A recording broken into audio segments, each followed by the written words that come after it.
الرحیم۔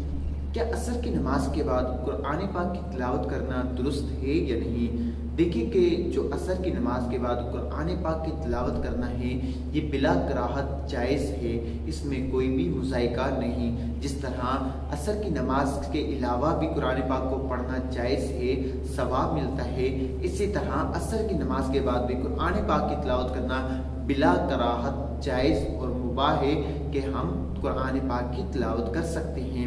اور اس میں اس بات کا خیال رکھا جائے گا کہ جو غروب آفتاب سے پہلے 20 منٹ ہیں تو اس میں ہم قرآن پاک کی تلاوت نہ کریں تو بہتر ہے، کیونکہ اس وقت قرآن پاک کی تلاوت کرنا خلاف اولا ہے کہ اس وقت قرآن پاک کی تلاوت نہیں کر سکتے۔ اور اگر اس کے علاوہ آپ قرآن پاک کی تلاوت کرتے ہیں یعنی اس ٹائم سے پہلے تو آپ کے لیے قرآن پاک کی تلاوت کرنا جائز ہے۔ بعض لوگ یہ کہتے ہیں کہ عصر کی نماز کے بعد قرآن پاک کی تلاوت کرنا جائز ہی نہیں، تو یہ بات غلط ہے۔ اللہ تعالیٰ مجھے اور آپ کو دین متین پر چلنے کی توفیق عطا فرمائے، آمین، جاہ نبی العالمین۔